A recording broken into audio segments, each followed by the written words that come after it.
Bonjour à tous, nous allons donc commencer ce symposium qui nous a été proposé par UCB avec une thématique assez neuropédiatrique sur les encéphalopathies épileptiques développementales, mais finalement sans neuropédiatre pour une fois. Alors il y en aura probablement dans la salle. Donc c'est nous, les trois neurologues, qui allons un peu expliquer comment on prend en charge une encéphalopathie épileptique, et on va parler de deux maladies, le syndrome de Lennox-Gastaut et le syndrome de Dravet. On se fera probablement critiquer, on va leur montrer aussi aux neuropédiatres qu'un neurologue adulte a beaucoup de difficultés à suivre les critères, en particulier que l'ILAE a définis, bien que ces critères doivent être respectés. Alors moi, je vais vous parler d'abord du syndrome de Lennox-Gastaut. On va revoir un petit peu ce qu'est cette maladie-là, comment on la diagnostique, et quels sont les outils d'aide au diagnostic. Louise vous parlera du panel des stratégies thérapeutiques qu'on a actuellement. Et c'est vrai que ces dernières années, on a vu arriver des molécules qui ont une AMM sur ces encéphalopathies développementales, et donc le Dravet et le Lennox-Gastaut. Et Jeanne, elle, vous parlera du parcours patient et l'importance du parcours patient, du continuum, notamment de la transition enfant-adulte dans la prise en charge de ces encéphalopathies épileptiques. Alors, je vais commencer par juste quelques diapos qui illustrent ce qu'est un syndrome de Lennox-Gastaut, qui est le thème de ma présentation. Christelle, une patiente que je vois à l'âge de 18 ans et dont le premier électroencéphalogramme, qui est un enregistrement de sieste, montre très clairement des activités de pointe-onde généralisées, pratiquement continues par moments pendant le sommeil, et donc une activité intercritique très pathologique, et à droite une crise qui correspond à la définition d'une crise tonique, à la fois sur la symptomatologie clinique et sur l'activité de rythme rapide en relation. Un deuxième patient qui est très fréquent dans ces encéphalopathies épileptiques quand on les voit à l'âge adulte, Arthur a une malformation corticale très sévère, très étendue sur l'hémisphère droit. Il a une tétraparésie par ailleurs. Il fait depuis l'âge de 6 mois des crises, et au moment où on le voit, il fait des crises toniques, souvent asymétriques, parfois des crises tonico-cloniques généralisées. Il y a une déficience qui n'est pas si importante que ça, et par contre, il paraît très ralenti, et là, il y a très probablement un impact des traitements très lourds, puisqu'il prend 5 antiépileptiques au moment où on le voit. Aussi l'activité intercritique de veille de Arthur, avec des pointes-ondes lentes généralisées, peut-être un peu asymétriques, plus aiguës à droite qu'à gauche. Alors revenons sur la définition du syndrome de Lennox-Gastaut. Je vais vous redire des choses que vous savez, mais c'est intéressant de revenir quand même sur l'histoire. Le syndrome de Lennox-Gastaut a d'abord été défini par Lennox, et il s'appelait syndrome de Lennox comme étant le petit mal variant. En gros, c'est de dire que des enfants font des absences, mais le pattern d'absence est différent, avec des pointes-ondes lentes, donc une fréquence inférieure à 3 Hz, et ces enfants ont des crises multiples de plusieurs types associés à une déficience intellectuelle et un mauvais pronostic à la fois de l'épilepsie et sur le développement psychomoteur. Et finalement, c'est en 1962, et c'est toujours avec un peu une grande pensée, et un souvenir et un hommage pour Charlotte Dravet. C'est elle qui, dans sa thèse de médecine, a décrit ce qui allait être ensuite, suite à la publication de Gastaut quelques années après, le syndrome de Lennox-Gastaut, avec des caractéristiques que vous connaissez, un début entre 3 et 10 ans. Ça concerne 1 à 2% des patients épileptiques. Dans 20% des cas, on a un syndrome de West dans les antécédents avant l'âge de 1 an, et des crises qui sont des crises toniques, des crises atoniques, les deux pouvant entraîner des chutes, des absences atypiques définies par le critère EEG pointe-onde généralisée inférieure à 3 Hz, et d'autres crises possibles, généralisées tonico-cloniques, focales et souvent multifocales.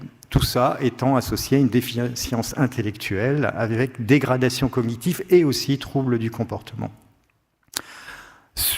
nous avons des marqueurs. Alors, on n'a pas de marqueur génétique pour le syndrome de Lennox-Gastaut, contrairement au Dravet, mais l'EEG, clairement, vous donne des marqueurs. À la fois, ces bouffées de rythme rapide généralisées, souvent corrélées à la survenue d'une manifestation tonique et survenant volontiers durant le sommeil, et cette activité de pointe onde lente, inférieure à 3 Hz, plus ample sur les régions frontales. Vous voyez là à la fois la crise tonique avec cette manifestation d'élévation des deux bras et d'abduction et cette décharge de rythme rapide corrélée à cette manifestation tonique. Alors ensuite, ce syndrome de Lennox-Gastaut a fait l'objet de différents débats dans la classification des épilepsies et je vous mets la diapo qui correspond à la dernière définition proposée en 2022 et avec notamment Stéphane et Rima qui faisaient partie de cette commission, qui ont redéfini le syndrome de Lennox, mais finalement on retrouve les termes déjà proposés par Lennox et amendés par Gastaut. C'est une encéphalopathie épileptique développementale qui peut être associée à de nombreuses étiologies, j'y reviendrai, avec une physiopathologie que nous donne l'électrophysiologie et l'électroencéphalogramme, qui est une synchronisation pathologique à haute fréquence de l'activité des réseaux corticaux bilatéraux, volontiers de réseaux thalamo-frontaux, et une susceptibilité finalement de survenue à une certaine période de la maturation cérébrale, d'où le début entre l'âge de 3 et 10 ans, mais qui peut être un peu plus tardif. Il y a des crises spécifiques et la crise est le marqueur clinique et c'est celui qui peut poser problème quand on essaie de redéfinir le diagnostic à l'âge adulte, c'est la survenue de crise tonique qui est indispensable dans la définition du syndrome de Lennox-Gastaut, des troubles cognitifs et comportementaux et donc le marqueur EEG. De multiples étiologies, je ne vais pas les détailler là, on retient qu'en gros dans 3/4 des cas, on va trouver une étiologie ou en tout cas par exemple un marqueur génétique associé, sans qu'on connaisse toujours le lien physiopathologique avec la survenue du syndrome de Lennox-Gastaut, et 1/4 de causes inconnues, ce qu'on appelait avant le Lennox-Gastaut cryptogénique. Alors, il y a une éthiopathogénie qui est complexe, mais finalement ce qu'on voit, et c'est le point important de cette présentation, c'est un Lennox-Gastaut, ça ne se définit pas à un moment donné de l'histoire. C'est toute l'évolution, et l'évolution durant l'enfance, le début, pendant l'adolescence, et ce qu'il devient à l'âge adulte, qui nous permettra de définir le syndrome de Lennox-Gastaut, parce que finalement, une étiologie différente, des étiologies diverses, vont amener ce syndrome qui a la même expression électroclinique et qui implique finalement un réseau très large qu'on peut appeler réseau épileptique secondaire suite à peut-être un premier réseau primaire, et sous-tendant ce syndrome, une hyperexcitabilité corticale étendue, bilatérale, touchant notamment les régions frontales, avec comme conséquence des crises, notamment souvent motrices, des troubles cognitifs et comportementaux finalement qui ressemblent à ce qu'on voit quand on regarde la fonction du lobe frontal et qui permettent de comprendre ces troubles, et un processus maturatif qui va survenir justement dans la période d'âge où la maturation cérébrale est en cours. Alors un point important, c'est que le syndrome de Lennox-Gastaut n'est pas une épilepsie généralisée. Il peut être une épilepsie généralisée dans cette définition, mais on sait maintenant qu'on ne doit plus parler, en tout cas dans ces encéphalopathies épileptiques, d'épilepsie généralisée, qu'elle soit cryptogénique, comme on disait avant, ou symptomatique. Et la preuve en est, c'est l'équipe de Marseille qui a publié récemment 14 patients qui avaient une définition électroclinique de syndrome de Lennox-Gastaut, et dont quand même, l'exploration permettait de faire l'hypothèse d'une zone épileptogène focale. Ils l'ont exploré, ces 14 patients, en intracérébral par SEEG, avec très souvent un réseau épileptogène très large, très distribué sur les régions frontales et pariétales, de façon bilatérale. Mais chez 12 patients, ils ont pu effectuer des thermocoagulations, et avec 6 patients qui ont répondu de façon efficace, en tout cas transitoirement, sur le critère diminution de 50% des crises, 4 patients qui ont pu être opérés, dont un qui est en classe 1 de Engel. Donc, c'est pas parce qu'on a un phénotype syndrome de Lennox-Gastaut qu'il ne faut pas rechercher la possibilité d'une cause focale et parfois pouvant être opérée. L'évolution avec l'âge est très importante à suivre.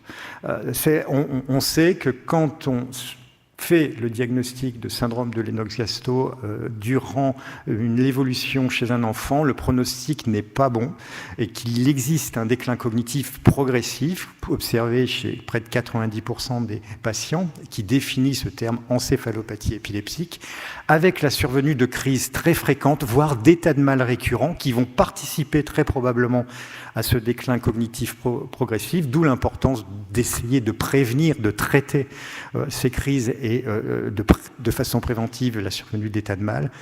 On est obligé aussi de prendre en considération l'effet possiblement neurotoxique ou en tout cas délétère des médicaments anti-crise et puis bien entendu le manque d'interaction sociale qui va participer à ce trouble développemental.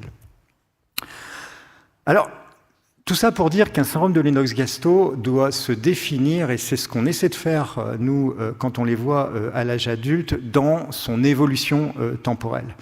Très souvent, il y a un délai de plusieurs années, parfois beaucoup plus long que ça encore, plus de 10 ans, entre la survenue des premières crises et finalement les critères qui permettent de faire le diagnostic de syndrome de Lennox-Gastaut. Et c'est l'évolution de l'épilepsie qui définit très souvent le syndrome de Lennox-Gastaut, avec cette épilepsie qui peut débuter, donc qui débute dans la petite enfance, je le rappelle, un syndrome de West observé dans 20% des cas, puis une épilepsie sévère, soit avec crise multifocale, l'orage épileptique qui peut débuter cette épilepsie, notamment dans des malformations corticales. Et finalement, parfois, une évolution plus tardive, et c'est ce que nous appelons, nous les neurologues adultes, j'aime pas trop ce terme, mais il exprime ce qu'on veut dire, une lénoxisation, à savoir qu'une épilepsie qui paraît focale, parfois multifocale, on voit apparaître progressivement les critères EEG et les critères cliniques du syndrome de Lennox-Gastaut, alors qu'au départ, on était face à une épilepsie focale. Et là, on peut se poser la question d'essayer de prévenir cette lénoxisation. Donc, le point important, c'est qu'au moment de la transition enfant-adulte, il faut toujours réévaluer l'ensemble de l'histoire de l'épilepsie et que un diagnostic de syndrome de Lennox-Gastaut doit se faire en fonction de l'évolution et en prenant en compte l'ensemble des données électrocliniques et des données aussi du bilan étiologique. Là aussi, un adulte de 25 ans, on a vu le bilan en particulier génétique évoluer de façon considérable et nous donner des marqueurs génétiques qu'on n'avait pas il y a 20 ans. Alors, je suis allé m'amuser un petit peu à regarder sur notre base de données et sur Bamara, au centre de référence épilepsie maladies rares de Lille, finalement, combien avait l'étiquette Lennox-Gastaut. Alors, j'étais d'ailleurs surpris, je ne m'attendais pas à ce qu'on en ait 82. C'est beaucoup, 82. Bon, c'est vrai qu'on a une grosse population à Lille, mais j'ai été assez surpris. Et finalement, alors, c'est 82 patients dont le syndrome de Lennox-Gastaut a été confirmé lors de la RCP transition enfant-adulte qu'on a à Lille depuis une dizaine d'années et qui fait qu'on revoit toujours toutes les histoires. Bon, il y a 8 diagnostics qui ont été reconsidérés. Et vous voyez les étiologies qui retrouvent finalement les étiologies qu'on connaît du Lennox-Gastaut dans la littérature. Alors on a des outils aussi qui ont été proposés, notamment cet outil récemment proposé lors du congrès de Lisbonne par la commission de l'ILAE, cette checklist pour essayer justement d'avoir des éléments, des critères permettant de dire on est face à un syndrome de Lennox-Gastaut très probable, voire certains, alors certains on ne l'a jamais, ou on ne l'est pas. Et finalement, cette liste, vous voyez, on retrouve la définition du Lennox-Gastaut. L'âge de début, inférieur à 8 ans, entre 8-17 ou après 18 ans, j'y reviendrai. Les troubles du comportement, la survenue de crise tonique, c'est le marqueur clinique. Les autres crises associées, la crise atonique qui entraîne des chutes, les crises myocloniques focales ou la notion de spasme, même de spasme tardif. Bien entendu, la pharmacorésistance, le critère EEG avec ce pattern pointon de lente généralisé bifrontal inférieur à 2,5 Hz et les activités rapides généralisées supérieures à 10 Hz. Et en gros, si vous avez tous les critères inférieurs à 8 ans, et oui, pour tous les 7 critères, vous avez un syndrome de Lennox-Gastaut. Alors ça, c'est le truc le plus simple. Il faut savoir qui a un papier australien de l'équipe de Kwan, qui a essayé d'appliquer ces critères, donc les critères proposés par la Commission, à une population adulte qui a été explorée en vidéo EG, et ils se sont rendus compte que seuls 50, un peu plus de 50% répondaient à tous ces critères. Donc, ça peut poser la question, et d'où l'importance d'avoir... Pourquoi on n'a pas tous les critères? Parce que la crise tonique, elle peut être survenue à l'âge de 8 ans, 10 ans, et si on n'a pas ce marqueur-là chez un adulte à 20 ans, ben on passe à côté. Si vous avez un des critères en rouge, vous n'êtes pas... un non à un des critères en rouge, vous n'êtes pas dans la définition du Lennox-Gastaut. Et donc, si vous n'avez pas de crise tonique, selon l'ILAE, on n'est pas dans un syndrome de Lennox-Gastaut. Si on n'a pas les pointons de lente, si on n'a pas la décharge de rythme rapide, en particulier pendant le sommeil, d'où l'important de l'EGJ de sommeil, on n'est pas. Donc, tout ça pour dire que cet outil, il faut l'imposer, il faut revenir sur cette définition pour être très strict dans le critère syndrome de Lennox-Gastaut, mais il est très important d'appliquer ces critères sur les données réelles qu'on a, et il faut avoir tout le dossier, toute l'évolution, d'où l'importance de l'évolution chez l'enfant et du lien entre neuropédiatre et neurologue, et cette phase de transition qui permet de rediscuter du diagnostic. Bon, juste rapidement, pour terminer, un petit outil qui avait été, alors qui n'a rien à voir avec les critères, ILAE, mais qui finalement marche bien, qui a été publié l'année dernière, où ben, finalement on regardait est-ce que c'est pharmacorésistant, est-ce qu'il y a plus de 2 types de crises, âge inférieur à 12 ans, la notion de trauma crânien et donc le port d'un casque, bon critère. Donc là, c'est des critères de vraie vie. Les troubles cognitifs, les troubles du comportement, une histoire de stimulation du nerf vague ou de diète cétogène ou de chirurgie de l'épilepsie, et des EEG un peu qui montrent de nombreuses anomalies. Ben, finalement, quand on suit là quelque chose qui est plus proche de la vraie vie, où on n'est pas dans la définition, on n'a pas toutes les données, ben, on a de bonnes chances de dire c'est un Lennox ou pas un Lennox. En gros, si vous avez plus de 11 critères, vous êtes certain d'un Lennox, et possible si vous avez entre 8 et 11 critères parmi les 11 proposés dans cette proposition. À un moment donné, on se disait, finalement, quand on a une neurologue adulte, quand on a une épilepsie, qu'on a des crises multifocales, des crises avec soit tonique, atonique, mais en tout cas, il y a des chutes, il y a des crises généralisées tonico-cloniques, on a un EG épouvantable avec plein d'anomalies, c'est un Lennox, le traitement le plus simple, c'est, et là je vous parle d'il y a 25 ans, quand on n'avait que ça, c'est valproate, lamotrigine, on associe et ça va mieux. Et c'est vrai, c'était ce qu'on appelait, je me souviens, c'est Philippe Kahn qui avait dit ça dans un symposium, en gros, quand on a une épilepsie pourrie, qu'on ne comprend pas, qu'il y a plein d'anomalies, vous le mettez sous valproate, lamotrigine et ça va mieux, et vous arrêtez les autres traitements, et ça va mieux. C'est pas si simple. Donc tout ça, voilà, pour dire la définition d'un Lennox-Gastaut nécessite de revoir toute l'histoire et à chaque fois de reconsidérer cette histoire pour être certain qu'on est dans ce phénotype particulier qui est le syndrome de Lennox-Gastaut avec les traitements qui vont aller avec ou pas. Juste pour terminer, l'exemple de Diane où je vais aller très très vite. C'est une jeune fille qui est suivie maintenant par Laurence Chaton qui a commencé par une épilepsie focale avec des crises motrices de l'hémicorps droit, un foyer plutôt gauche, différents traitements essayés et des crises très très fréquentes tout au long de l'évolution.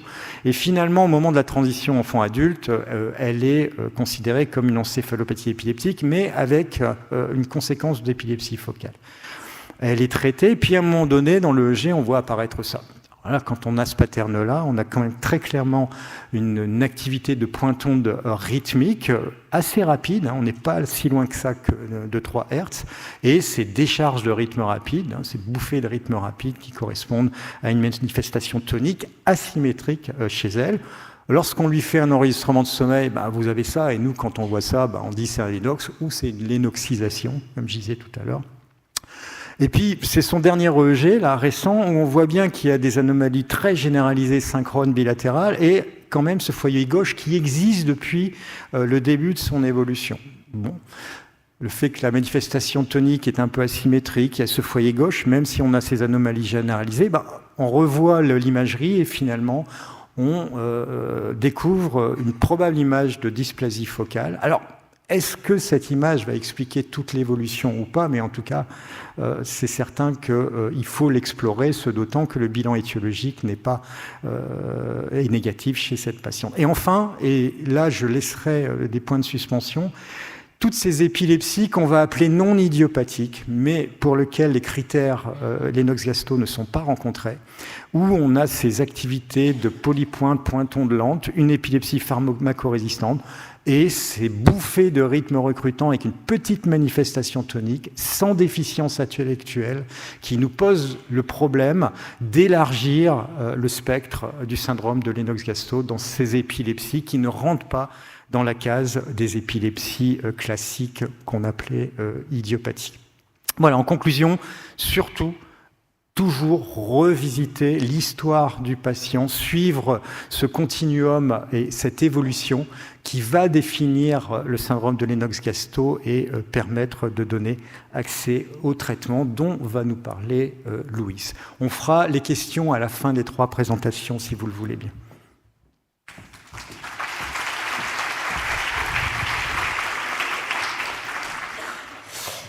Bonjour à tous, merci Philippe pour cette introduction, plus qu'une introduction.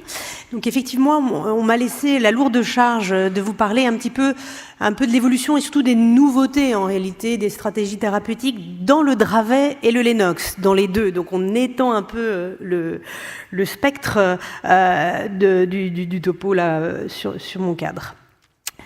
Alors un petit mot de mémoire tout de même pour Charlotte Dravet. Du fait de cette thématique de DI, de Dravet, me semblait important. Alors, 2 syndromes distincts dont je dois vous parler, le Dravet et le Lennox-Gastaut, c'est quand même 2 choses très différentes. Et c'est important quand même, quand on parle du traitement, de bien repositionner les différences de ces 2 syndromes. Le syndrome de Dravet qui survient très précocement en début de vie, avec une fréquence bien plus réduite que n'est le Lennox-Gastaut, qui est bien plus fréquent et plus tardif. À l'heure actuelle, clairement, le diagnostic du syndrome de Dravet est beaucoup moins challengé aujourd'hui. On a un raccourcissement clair du délai de diagnostic, donc on est capable d'identifier le Dravet relativement précoce. Par contre, pour le Lennox-Gastaut, et Philippe vient de l'illustrer très joliment, on peut avoir des retards diagnostiques conséquents, ce qui va bien sûr gréver aussi la prise en charge et compliquer la prise en charge de ces patients. 2 étiologies très différentes. Le Dravet qui est quand même 90% lié à une mutation du gène SCNA, alors que le Lennox-Gastaut, c'est un vaste fourre-tout étiologique, canalopathie, synaptopathie, plein de problématiques sous-jacentes qui diffèrent, et ce qui, vous comprenez bien, va modifier l'efficacité thérapeutique potentielle de nos traitements. Alors, ces 2 syndromes ont quand même un point commun, c'est que ce sont des encéphalopathies épileptogènes, neurodéveloppementales, qui associent du coup des problématiques de crise, mais pas que. Vous voyez, un spectre de comorbidités importantes qu'il s'agit de prendre en charge également au-delà des crises pour pouvoir améliorer la qualité de vie des patients. Alors, ces 2 néanmoins syndromes, pour commencer, partagent 2 problématiques clés. Celle de la SUDEP. Vous voyez que dans ces 2 syndromes, on a une incidence de SUDEP relativement élevée, plus importante dans le Dravet néanmoins, mais quand même. Et également la possibilité d'état de mal. Et vous voyez, c'est très très fréquent dans ces 2 syndromes. Donc se pose la possibilité et la nécessité d'avoir ce qu'on appelle des rescue drugs dans ces 2 syndromes, donc des traitements dits d'urgence. Alors, qu'en est-il actuellement? Que pouvons-nous avoir en nouveauté thérapeutique pour ces rescue drugs? Vous savez, pour l'enfant, nous avions la possibilité du midazolam sublingual. Sachez que nous avons obtenu l'AMM étendu à l'âge adulte depuis octobre 2024 pour les traitements des crises convulsives aiguës prolongées. Donc c'est vrai pour ces 2 syndromes notamment. Et de manière intéressante, je vais dire, l'offre thérapeutique s'enrichit. Alors on ne l'a pas encore en France, mais je pense que ça devrait arriver de façon raisonnable dans les mois et années à venir bientôt. C'est-à-dire qu'on a la possibilité maintenant d'avoir des benzodiazépines qui peuvent être délivrées par d'autres modalités, notamment intranasales, et puis par également inspiration et une sorte inspiration pulmonaire en fait. On va pouvoir avoir soit du diazépam ou ou également du midazolam par ces deux voies non invasives et qui pourront également être pertinentes parce que, comme vous le pouvez voir, notamment pour l'instillation pulmonaire, on va avoir un taux plasmatique qui est totalement identique et superposable à ce qu'on a en intraveineux, par exemple. Donc, en tout cas, des choses qui évoluent et qui vont apparaître dans les années prochaines. Alors, ce qui nous challenge un peu plus là actuellement, puisqu'on a pas mal de traitements qui arrivent, c'est effectivement les traitements anti-crise chroniques de nos deux syndromes, avec le développement d'algorithmes, de stratégies thérapeutiques qui maintenant sont quand même bien établis. Et je pense que vous pouvez utiliser ces deux algorithmes en pratique quotidienne qui vous permettent de vous guider dans les premières, deuxième, troisième lignes de ces deux syndromes. Donc on a une prise en charge très différente en fonction du syndrome de Dravet ou du Lennox, avec, je le rappelle, pour le Dravet, plutôt à faire attention aux bloqueurs sodiques qui sont encore contre-indiqués dans ce syndrome, ce qui n'est pas le cas du Lennox-Gastaut. Alors là, je vais parler principalement dans mon topo des nouveautés thérapeutiques et notamment de la place des nouvelles molécules, notamment du cannabidiol et de la fenfluramide en premier, qui ont du coup l'AMM au moins pour ces deux syndromes. Alors, qu'est-ce qu'il faut retenir des nouveautés thérapeutiques du cannabidiol pour commencer? Et surtout, ce qui est intéressant, c'est d'avoir des données aujourd'hui, maintenant de long terme. C'est ça qui nous intéresse. On a eu des données sur les études contrôlées, des études en ouvert, mais là, on a vraiment des études finalement en long terme avec une visibilité de l'efficacité de ce cannabidiol et de ses effets secondaires à 3 ans, vous voyez, pour le syndrome de Dravet et le Lennox.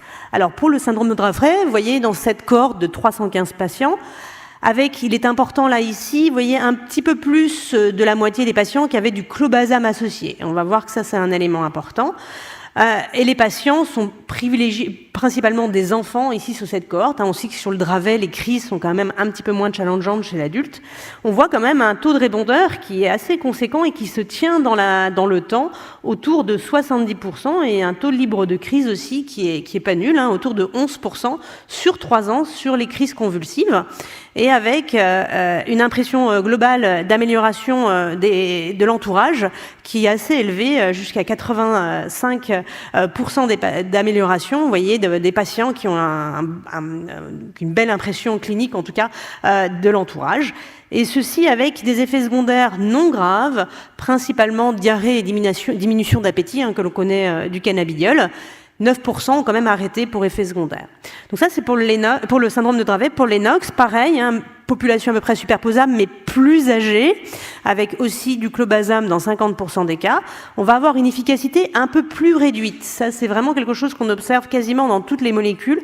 Par rapport au Dravet et au Lennox, on a toujours une efficacité un peu plus réduite dans le Lennox sur les drops sigures, c'est-à-dire les crises qui font chuter le patient, ce qui sont les crises les plus handicapantes. Et vous voyez, on est à 63% de répondeurs sur 3 ans, mais là encore, une efficacité qui se maintient dans le temps et un bon ressenti de l'entourage.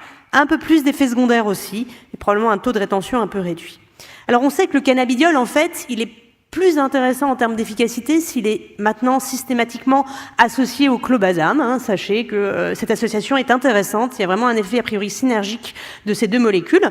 Donc là, il y a une étude qui s'intéressait vraiment à l'efficacité cannabidiol plus clobazal systématique dans le Lennox et le Dravet. Donc c'est un petit fourre-tout là sur cette étude, mais il y avait plus de Lennox-Gastaut. Et ce qu'on observe, c'est effectivement quand même un taux de répondeur intéressant, notamment sur les crises tonico-cloniques généralisées. Vous voyez, 60% pour cette population où il y a plus de Lennox. Donc c'est quand même pas inintéressant. Et un effet également global sur le comportement et sur le sommeil qui n'est pas inintéressant. Sur la différence entre Lennox et syndrome de Dravet, clairement, le taux de rétention est moins bon sur le Lennox-Gastaut. On a globalement plus d'effets secondaires et moins de bonne efficacité qui convient du coup d'arrêter le traitement un peu plus chez les Lennox que chez le Dravet. Pour autant, il n'y avait pas d'effet d'âge. Ça, c'est un élément important, que ce soit les enfants ou les adultes, ça marchait tout aussi bien et il n'y avait pas plus d'effets secondaires dans les populations. Qu'en est-il de la phénfluramine? Du coup, dans le Dravet, on commence à avoir un peu de recul dans cette indication. Donc là, c'est une étude d'ouvert, c'est-à-dire qu'on a inclus des patients qui étaient initialement dans les études contrôlées, puis ensuite en ouvert, et on a encore fait une étude en ouvert derrière l'étude en ouvert. Donc c'est vraiment un recul assez important. On a inclus des patients, du coup, avec plus de 3 ans de recul de traitement, donc 375 patients, 8% d'adultes. Et ce que l'on voit, c'est que finalement, le taux de réduction de la fréquence des crises, qui était autour de 66%, eh ben, il se tient dans le temps. Pour les patients qui gardent le traitement, évidemment, il n'y a pas trop d'échappement et le patient continue à garder son efficacité avec du coup des éléments intéressants et un effet sur l'impression globale par l'entourage et les investigateurs qui est quand même excellent et qui est à peu près superposable enfant-adulte. Donc ça a l'air d'être, en tout cas, quelle que soit la cohorte, équivalent enfant-adulte en termes de ressenti. Sur les effets secondaires, là c'est rassurant, vous savez qu'on est toujours très inquiet de principe sur la phénfluramine avec une surveillance cardiaque. Sur cette cohorte-là, à 3 ans, il n'y avait pas eu d'effet grave cardiaque, pas de valvulopathie, pas d'HTAP observé. Donc plutôt rassurant sur cette cohorte Dravet en tout cas. Sur une cohorte du coup qui mêle Dravet et Lennox-Gastaut, où il y avait quand même 147 patients Lennox-Gastaut et 265 Dravet, là pareil, on a inclus des patients qui étaient déjà dans les études en ouvert et on les a surveillés avec en globalité jusqu'à 4 ans en fait d'évaluation sur l'efficacité et sur les effets secondaires. Bah, ce qu'on voit, c'est que l'impression globale du caregiver, donc de l'entourage et de l'investigateur, reste maintenue dans le temps. C'est-à-dire que le patient, il a un bénéfice, il y a un bénéfice pour l'entourage qui reste maintenu au bout des 4 ans sous phénfluramine, que ce soit le Lennox ou le Dravet, ça reste identique. Et là encore, élément très important ici dans la phénfluramine, il n'y a pas, clairement pas, d'effets secondaires graves qui ont été rapportés, en tout cas, dans ces 2 cohortes. Donc vraiment des éléments rassurants, en tout cas, y compris dans le Lennox. Alors, ce qui nous intéresse en nouveauté, c'est finalement la petite sœur de la phénfluramine, c'est la bexicaserin. En fait, l'idée était d'essayer de développer un médicament qui n'a pas la toxicité cardiaque de la phénfluramine, mais qui garde l'efficacité a priori anti-épileptique sérotoninergique de la phénfluramine. Et donc, il y a eu un développement relativement récent de cette molécule, de manière à essayer de voir si on pouvait effectivement avoir les mêmes effets qu'on a sur la phénfluramine, mais sans avoir l'effet cardiotoxique. Une étude déjà de phase 2 qui a été menée. Et là, il s'agit d'une étude en extension, en ouvert de cette étude-là, où les 52 patients ont été du coup surveillés pendant 6 mois sous cette molécule-là. Et ce qu'on a pu voir, c'est que déjà, il n'y avait pas d'effet secondaire vraiment grave, cardiologique, ça c'était un point important. On a des diminutions d'appétit également et des infections intercurrentes qui ont été notées. Mais surtout, ce qui est intéressant, c'est ces graphiques-là, c'est ce que vous voyez, c'est que les patients qui ont été inclus dans la première étude de phase 2, il y avait une cohorte de patients sous placebo. Donc on avait un effet placebo de 17,4%, vous voyez, sur l'efficacité des crises motrices et tonicoclonique généralisée de 21%. Là, c'est les patients qui étaient sous bexicaserin. On avait vraiment une efficacité importante et des éléments significatifs entre les 2 groupes placebo et traités. Et puis, dans l'étude en ouvert, les patients sous placebo ont été traités par la bexicaserin. Donc, on voit bien, et on voit bien qu'en fait, la population rattrape en termes d'efficacité de crise la population initialement traitée sur l'étude de phase 2.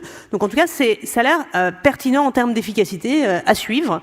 Et il y a des études de phase 3 qui arrivent dans le syndrome de Dravet et dans les DEE/SH large. Autre point et autre molécule intéressante, c'est le cénobamat qui n'a pas l'AMM, je le rappelle aujourd'hui, dans le Lennox-Gastaut, mais on commence à avoir des données.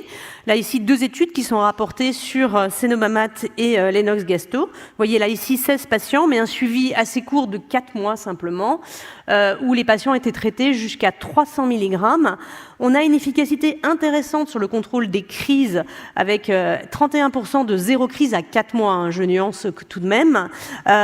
Donc des chiffres quand même assez superposables à ce qu'on peut voir dans l'épilepsie focale pharmacorésistante. Mais attention, une nuance, des effets secondaires en taux un peu plus important que ce qu'on a dans la population usuelle, et un taux de somnolence, d'ataxie et de troubles du comportement qui peut être à surveiller, et un taux d'arrêt de crise, d'arrêt de traitement également non négligeable à cause des effets secondaires. Donc population à risque, population fragile, attention. Et dans cette deuxième étude, ça relate à peu près des choses identiques. Une population donc avec des DEE où on a 36%, donc 21 patients de Lennox. Donc c'est un fourre-tout un petit peu dans cette étude-là. Mais là, on a un taux d'efficacité aussi qui est aussi très intéressant, 15% de libre de crise à 1 an, 75% de répondeurs, avec des effets également sur l'intensité des crises, le délai entre les crises, la nécessité d'avoir une rescue drogue, etc. Donc voilà, ça a l'air d'être quand même intéressant en termes d'efficacité, mais des effets secondaires, là encore, à être prudent, sédation, troubles gastro-intestinaux et des motifs d'arrêt de fait des effets secondaires qui ne sont pas négligeables dans cette population par rapport à l'usage que l'on peut avoir. Alors ça, c'est sur les crises, mais je vous ai dit, c'est bien, mais les DE, c'est pas que les crises, et on a besoin de gérer vraiment tout le spectre des comorbidités. Donc, qu'en est-il de ces traitements sur l'effet au-delà des crises ? Le cannabidiol sur le Lennox-Gastaut et le Dravet. Donc, il y a une étude un petit peu sur ces autres aspects qui a été fait, sur la forme de questionnaires donnés en fait principalement aux parents. Et en fait, ce que l'on voit, c'est que sous traitement du cannabidiol, on va avoir une nette amélioration de plus de 50%. Sur des paramètres type éveil, également l'attention, par exemple, sur également les relations et le comportement émotionnel des patients, et sur la communication, notamment langage. Et ce qui est intéressant, c'est que vous voyez, c'est que finalement, quelle que soit l'efficacité du traitement sur les crises, on va avoir une amélioration sous cannabidiol de ces paramètres-là. Donc on a l'air d'avoir un effet parallèle à l'effet finalement crise, et qu'évidemment, si on a un effet crise surajouté, on va bien sûr améliorer d'autant plus ces paramètres en dehors des crises, comorbides des crises, mais que de manière isolée, ça a l'air d'avoir aussi un impact non intéressant sur ces paramètres. C'est un peu le cas également de la fenfluramine ici, sur aussi une cohorte mixte Dravet et Lennox-Gastaut, où on évalue finalement à 3 mois les effets sur la cognition, le comportement et le sommeil des patients traités, des patients qui répondent bien lorsqu'ils sont Dravet, très très bien, où il y a un différentiel d'efficacité entre Dravet et Lennox, qu'on connaît déjà un petit peu, que je vous ai montré tout à l'heure. Mais malgré tout, l'effet sur la cognition, le comportement et le sommeil se retrouve dans les deux cohortes, Lennox-Gastaut et Dravet. C'est sûr que si les patients étaient répondeurs à la fenfluramine, on allait avoir des taux d'efficacité sur la cognition, sur le comportement, sur le sommeil, qui étaient rapportés plus importants que s'ils n'étaient pas répondeurs, mais ça reste un petit peu comme tout à l'heure le cannabidiol. Il semble y avoir une efficacité malgré tout chez les non-répondeurs. Donc la question, c'est est-ce que la fenfluramine ne modifie pas d'autres paramètres de la DI que les crises ? Une étude sur la fenfluramine et le sommeil spécifiquement, ça c'est la dernière étude un peu que je voulais vous montrer, c'est effectivement sur le Dravet. On sait que chez les enfants Dravet, il y a des troubles du sommeil, et en fait si on regarde des critères particuliers de leur sommeil, on va trouver une augmentation de la latence du sommeil et une diminution du temps total de sommeil en fonction de l'âge, ce qui n'est pas du tout ce qui est intuitif, et habituellement on a une courbe inversée en fait chez l'enfant non malade. Et en fait, on s'aperçoit que le sommeil est interrompu régulièrement par des événements épileptiques que vous voyez ici, qui sont en fait des petites crises ou des éléments intercritiques qui interrompent le sommeil. Et sous fenfluramine, du coup, on a une diminution de ces activités-là, et on retrouve un taux on diminue le taux d'éveil des patients. Donc probablement quand même une amélioration du sommeil attendue, en tout cas dans cette population. Donc c'est aussi un effet un petit peu indirect de la molécule qui n'est pas inintéressant. Et enfin, pour finir, parce qu'il faut finir quand même sur cette présentation, ce qui va nous faire rêver, et ce qui commence à nous faire rêver aussi, c'est, même si on a plein de nouvelles molécules, c'est d'essayer de trouver maintenant des molécules vraiment cibles sur les phénomènes physiopathologiques et étiologiques de la maladie, et essayer de faire en sorte qu'on puisse corriger le phénomène direct qui permet de donner les crises et les phénomènes comorbides. Et vous savez que du coup, le Dravet, on a une cause génétique qui est cette mutation sur le SNR1A dans plus de 90%. Donc l'idée est de savoir si déjà dans le Dravet, on peut cibler avec des thérapies géniques dédiées cette mutation. Et c'est le cas, ça y est, le rêve prend réalité, avec le développement notamment du zorevunersen, qui est en fait un oligonucléotide antisens qui permet en fait de faire une modulation transcriptionnelle. L'idée, c'est de bloquer en fait les ARN pathologiques et de privilégier finalement la protéine et le canal sodique efficient plutôt que le mauvais. Et on voit là sur cette étude qui commence à être intéressante avec des études à long terme. Donc chez les patients en fait qui ont eu des injections tous les 4 mois intratécales de la molécule, eh ben, sur 36 mois, on a un effet soutenu sur les crises, sur la diminution du taux de crise, d'autant plus que les injections étaient quand même relativement bien dosées à 70 mg par cent. Et vraiment, ce qui est intéressant, c'est qu'au-delà de cet effet crise, vous allez avoir, au fur et à mesure du temps, une amélioration également. Vous voyez, en orange, c'est vraiment sur 36 mois. On a une évolution sur la communication, sur la relation interpassionnelle, sur les activités, comment dire, les loisirs, etc. Donc on voit que plus on traite le patient, plus on grappille également sur les éléments comorbides de la maladie. Donc ça, c'est vraiment un point intéressant. Alors vous savez que dans le Dravet, il y a d'autres techniques de thérapie génique qui se font. Je ne vais pas du tout les évoquer là, mais ça nous laisse encore beaucoup d'espoir avec cette fois-ci des corrections même en fait, ce qu'on appelle du gène editing, où on va réparer le gène malade. Et donc ça, c'est en cours. Et clairement, c'est quelque chose qui va être du quotidien dans la prise en charge des Dravets. Alors vous avez compris, le Lennox, c'est plus compliqué parce que les étiologies, c'est pas juste une anomalie d'un seul gène, mais des éléments beaucoup plus compliqués sur le plan étiologique. Ça n'empêche qu'on commence à avoir sur certaines étiologies également des traitements de thérapie génique et de disease modifier vraiment dédiés à l'étiologie initiale du syndrome de Lennox-Gastaut. Donc c'est important de typer nos patients Lennox-Gastaut, de typer leur étiologie de façon à pouvoir les rendre éligibles dans un avenir futur à ce type de thérapie génique.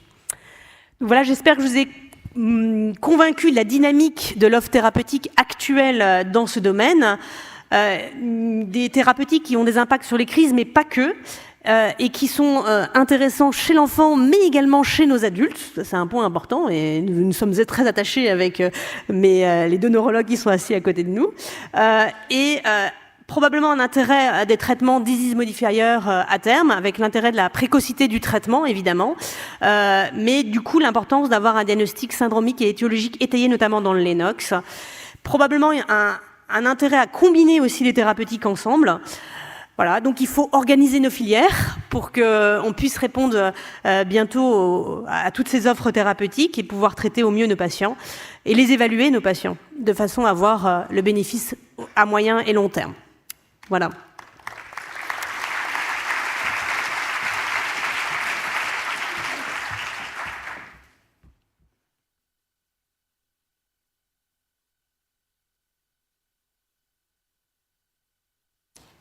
Bonjour à tous, du coup, moi j'ai la lourde tâche de clôturer ce symposium et de vous parler un petit peu de l'impact de tout ce que mes collègues ont déjà envisagé sur le parcours patient et sa transition, et donc sur l'impact notamment sur le patient, mais aussi sur les familles et sur les aidants. Donc, vous le savez, pour prendre en charge des patients avec des encéphalopathies épileptiques et développementales, que ce soit dans l'enfance ou à l'âge adulte, que c'est un parcours qui va être semé d'embûches déjà au moment du diagnostic. Donc, Philippe l'a bien évoqué. Je ne reviendrai pas tellement sur la problématique elle-même du diagnostic, mais ce diagnostic, finalement, il va évoluer dans le temps. Et donc, c'est là où nous aussi, neurologues adultes, on va vraiment devoir s'impliquer. Et puis, comme Louise l'a aussi très bien dit, il y a l'évolution des crises, de la phénoménologie des crises, mais il va aussi y avoir l'évolution des symptômes au-delà des crises, avec la survenue de beaucoup de symptômes extra-épileptologiques qu'il va falloir devoir prendre en charge. Donc, le challenge diagnostic, on l'a déjà pas mal évoqué, on le sait, hein, le diagnostic des syndromes de Lennox-Gastaut, surtout du syndrome de Dravet également, il ne va pas se faire à un moment T0 uniquement, mais il va falloir savoir le réévaluer parce que c'est un diagnostic qui va évoluer dans le temps.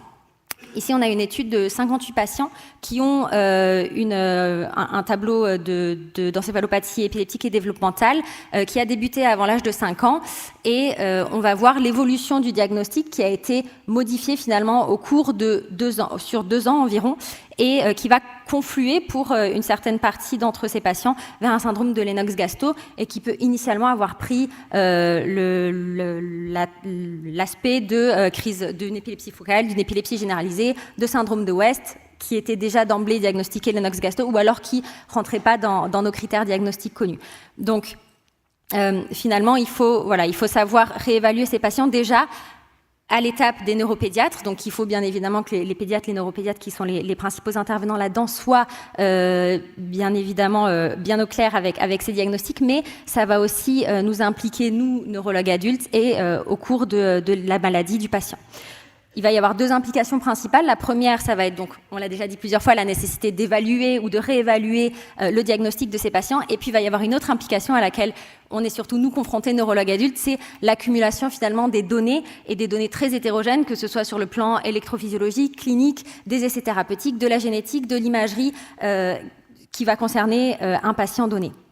Donc, la problématique de l'évaluation ou la réévaluation du diagnostic, elle va nous concerner tous, neuropédiatres, neurologues adultes, et c'est quelque chose qui est connu depuis longtemps. Donc, on a déjà dit que l'évaluation initiale du diagnostic sur 2 années peut évoluer rapidement, mais elle va aussi continuer à évoluer dans le temps avec cette triade. Alors vous voyez ici, je vous présente une étude ancienne de Beaumanoir qui a décrit les limites nosologiques du syndrome de Lennox-Gastaut et donc son évolution finalement dans le temps, qui va regarder l'évolution de 103 patients diagnostiqués Lennox-Gastaut sur une triade diagnostique qui est un petit peu différente de celle qu'on utilise aujourd'hui, qui est un petit peu plus large avec différents types de crises, une épilepsie pharmacorésistante, une déficience cognitive et la présence de pointons de lente.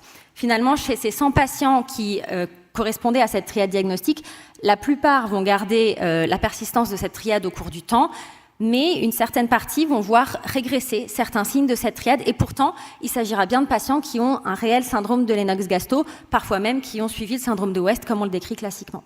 Il y a d'autres évolutions qui peuvent être vues également chez des patients qui ont été diagnostiqués Lennox-Gastaut plus tôt dans l'enfance, soit celle d'une guérison ou d'une rémission prolongée.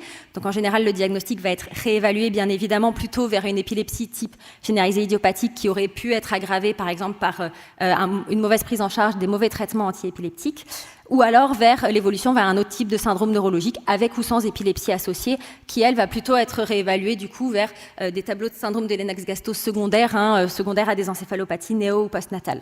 Et finalement, si on réévalue bien la phénoménologie des crises et la symptomatologie de nos patients initialement au moment du diagnostic de Lennox-Gastaut, on peut avoir quelques arguments qui vont nous aider à pouvoir orienter justement, à prédire, on va dire, cette évolution et ce pronostic.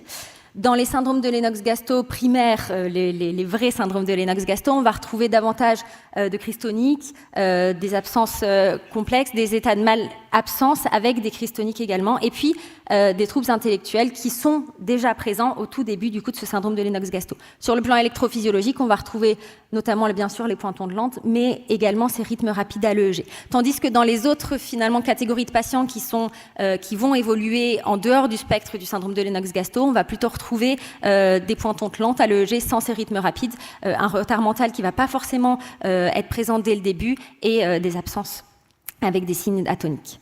Et donc finalement, ce qu'il faut retenir, c'est que chez nos patients adultes qui ont un réel syndrome de Lennox-Gastaut primaire, il va y en avoir environ un tiers qui n'auront plus tous les critères du syndrome de Lennox-Gastaut, et donc c'est important de devoir revenir sur l'antériorité des explorations qui ont été faites et de l'histoire clinique du patient. Plus récemment, il y a des études qui se sont focalisées sur certains points, certains aspects plus précis de l'évolution des aspects EEG et crise des patients Lennox-Gastaut. Et donc, ce qu'on peut voir, c'est sur le plan EEG, entre le diagnostic et la suite d'évolution et la dernière visite du patient, on va voir une régression de ces pointons de lente, particulièrement à la veille, tandis que les rythmes rapides ont, eux, plutôt tendance à persister. Sur le plan des crises, on va voir aussi une régression un petit peu de tous les types de crises, particulièrement des status, des états de mal épileptiques, et puis quelques très rares patients qui pourront être libres de crise sous polythérapie. Également, ces crises vont avoir tendance à disparaître plutôt à la veille. Et finalement, ce qu'il faut retenir aussi, c'est qu'au sommeil, que ce soit initialement ou que ce soit plus tard dans l'évolution des patients avec un syndrome de Lennox-Gastaut, on va revoir toujours la persistance de ces rythmes rapides et de crises toniques. Et donc, il est vraiment important, et ça Philippe nous l'a dit, il en parlait même dans le cadre de son HDJ et de sa transition, de faire des explorations de sommeil chez ces patients pour s'assurer de la persistance de ces signes-là qui sont vraiment au cœur du syndrome de Lennox-Gastaut. Donc, si les patients ont bien été étiquetés, si les patients ont eu toutes ces explorations-là, on va se retrouver avec une accumulation, donc une hétérogénéité des données concernant chaque patient. J'ai mis ou pire parce que parfois on se retrouve aussi avec un patient pour lequel on n'a absolument aucune information, aucune donnée, mais pour ça, malheureusement, j'ai pas vraiment de tuyau à vous apporter aujourd'hui, si ce n'est qu'il faut aller rechercher ces informations et ces données. Et donc, au minimum, vraiment, ce qu'il faut savoir proposer au moment de la transition, au moment du passage en neurologie adulte à ces patients, c'est au moins une consultation de transfert, en récupérant effectivement ces données cliniques, ces données paracliniques, l'anamnèse, l'historique des traitements, quelles ont été déjà les problématiques extra-épileptologiques rencontrées. Et puis, il faut pouvoir prévoir un suivi pluridisciplinaire assez vaste qui doit s'adapter au profil de notre patient.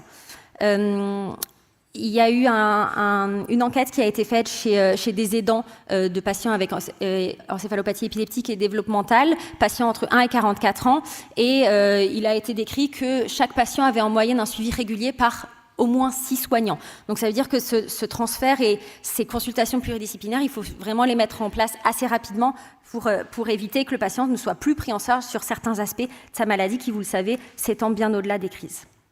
Au mieux, il faut mettre en place effectivement des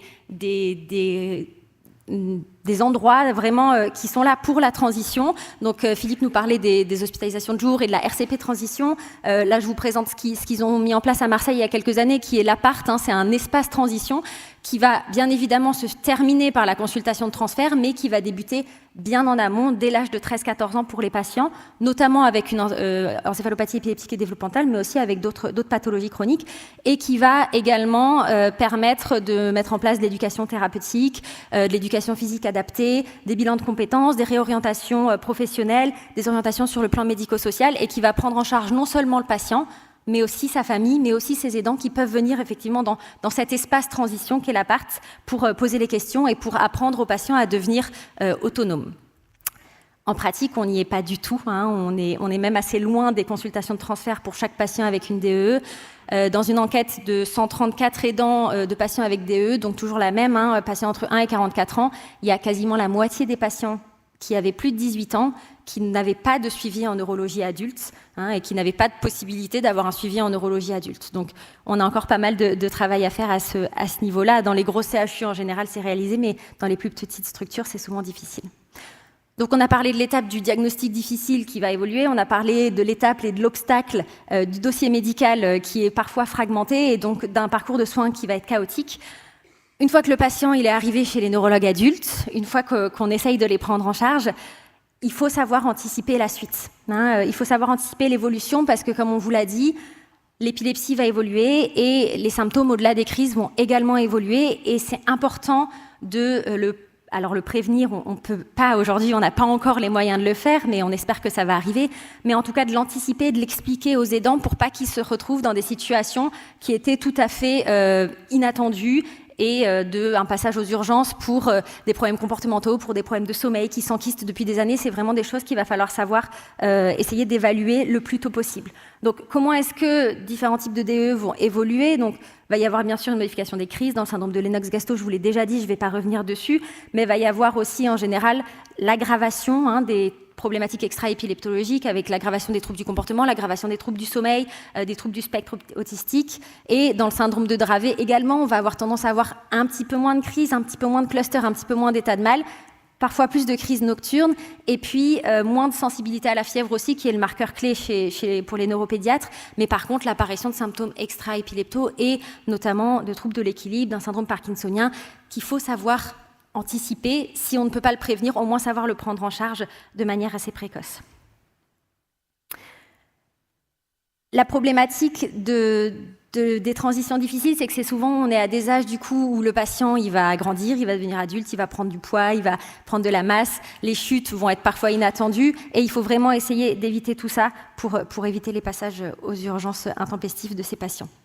Et puis, donc l'évolution, on l'a dit, il y a l'évolution des crises et puis il y a l'évolution au-delà des crises. Donc, on en a déjà largement parlé, je ne vais pas trop m'étendre et comme ça, on rattrapera bien notre retard. Les manifestations non épileptiques, elles apparaissent précocement, mais en fait, en général, chez ces patients, il y a tellement la problématique de l'épilepsie qui est présente au début que ce n'est pas vraiment le focus primaire des aidants, c'est vraiment les crises. Et puis, au fur et à mesure du temps, ce focus, il va un petit peu changer avec l'aggravation du trouble du langage, du trouble du comportement, des troubles de la marche, la persistance, bien sûr, de la déficience intellectuelle et des troubles du neurodéveloppement. Donc ça, c'est une image qui illustre l'évolution du syndrome de Dravet avec un fort impact sur la qualité de vie du patient, mais aussi de la famille et des aidants. Et donc aussi de la famille et des aidants, ici, c'est une illustration de la charge des différentes comorbidités des patients avec un syndrome de Lennox-Gastaut, donc en haut chez les patients et en bas chez les aidants. Et donc, bien évidemment, les crises rentrent en compte dans cette charge de comorbidité, mais pas que, et souvent l'aspect social, l'aspect comportemental, l'aspect psychiatrique et l'aspect professionnel chez les patients qui deviennent adultes ont également une part très très importante dans les difficultés et dans l'altération de la qualité de vie du patient et de sa famille. Il y a une enquête qui a été réalisée en France, qui a été présentée sur des posters à la Société française de neuropédiatrique, qui a interrogé 53 aidants et 36 médecins, une majorité de neuropédiatres, sur leur prise en charge des patients atteints du syndrome de Lennox-Gastaut. Donc, c'est des patients qui étaient traités de vie courante, donc avec une polythérapie qui était très variable. Et donc, sans beaucoup de surprise, on voit que les parents et aidants considéraient que la problématique des crises, de leur fréquence, de la tolérance du traitement, des soins urgents, des hospitalisations, du sommeil également et des chutes liées aux crises était quelque chose qui était globalement bien pris en charge, bien pris en compte par les médecins, tandis que tout ce qui va être un peu au-delà de ces crises, alors qu'on le sait, on en parle depuis maintenant bien longtemps, mais tout ce qui va être au-delà de ces crises, l'impact sur la qualité de vie, la sociabilité, le comportement, l'autonomie du patient, que ce soit sur le plan sphinctérien ou pour les activités de la vie quotidienne, ne va pas être suffisamment pris en compte. Alors, bien évidemment, ces aidants, ils connaissent bien la maladie, ils savent qu'on n'est pas des magiciens, mais simplement que le médecin ne va pas assez s'interroger sur ces problématiques-là chez leurs patients. Et ce qui est très, très intéressant dans cette enquête, c'est qu'il y avait une discordance assez importante entre ce que les médecins pensaient faire, et finalement ils pensaient s'occuper de cette qualité de vie, de cette autonomie, de ces troubles du comportement, et ce que les aidants ressentaient de la prise en charge médicale. Donc on a encore vraiment pas mal de boulot à faire en termes de prise en charge des symptômes au-delà des crises. Alors, Louise nous a bien parlé déjà de toute cette problématique. Je voulais au début vous proposer des solutions pour comment les prendre en charge, ces symptômes au-delà des crises, les troubles comportementaux, les troubles moteurs, mais vous le savez, on n'a pas de données spécifiques aux patients DEE, il n'y a pas de traitements qui ont été validés, les études elles mettent en évidence le fait que beaucoup de traitements différents ont été essayés avec plus ou moins d'efficacité, mais il n'y avait rien réellement de concret. Mais par contre, ce qu'on a vu avec les nouvelles thérapeutiques, les thérapeutiques récentes, pas réellement nouvelles, mais comme le cannabidiol et comme la fenfluramine, c'est que non seulement ils vont avoir une efficacité sur les crises, mais aussi sur ces symptômes au-delà des crises, et donc sur la qualité de vie du patient, mais aussi sur la qualité de vie des aidants et des familles, qui est importante à prendre en compte dans la prise en charge de ces patients. Ici, 65 aidants ont répondu, alors c'est un questionnaire, donc c'est extrêmement biaisé avec un biais de sélection bien évidemment, mais ont répondu à ce questionnaire qui concernait l'impact et le bénéfice sur la qualité de vie de la fenfluramine chez des patients avec un syndrome de Dravet. Donc bien évidemment, ça a permis l'amélioration des crises, c'est ce que vous voyez ici, mais ça a également permis d'améliorer la qualité de vie, non seulement chez les patients, mais également chez la famille et chez les dents principales. Donc, Pour conclure, j'espère que j'ai réussi à vous donner quelques clés, même si on n'a pas encore les réponses à tout. Le diagnostic est vraiment un premier obstacle, une première embûche au parcours du soin de ce patient. Le fait de le réévaluer et d'y penser et de connaître l'évolution des différents marqueurs du syndrome de Lennox-Gastaut va pouvoir nous aider. La période de transition, c'est une période clé qui doit être vraiment prise en compte de manière prolongée. C'est pas juste une consultation, c'est pas juste je transfère le patient avec un dossier médical, c'est vraiment bien plus complexe que ça. Il faut savoir anticiper les évolutions des symptômes, que ce soit des crises ou des symptômes extra-épileptologiques. Il faut réévaluer les besoins en termes de traitement antiépileptique. Je voulais vous dire aussi que souvent, l'absence de réévaluation, ça amène parfois les aidants à penser qu'on ne peut pas vraiment faire mieux. Et parfois, quand on arrive à récupérer des patients adultes qui n'ont plus vraiment eu de réévaluation thérapeutique depuis longtemps, on a parfois des barrières et on a du mal, nous, à leur proposer des nouvelles thérapies parce qu'ils se disent, en fait, ça fait des années que c'est comme ça, ce ne sera pas vraiment mieux. Et on a peur du changement parce que les dernières fois qu'on nous a essayé d'enlever un traitement ou d'en mettre un autre, ça s'est très mal passé. Bien sûr, il faut savoir prendre en compte donc, ces symptômes au-delà des crises. Et ça, c'est eux-mêmes qui l'ont demandé dans l'enquête qui a été proposée en France. Il faut savoir prendre en compte également la difficulté des aidants dans la prise en charge de ces patients qui ont une épilepsie, qui ont une encéphalopathie épileptique et développementale. Et je vous remercie pour votre attention.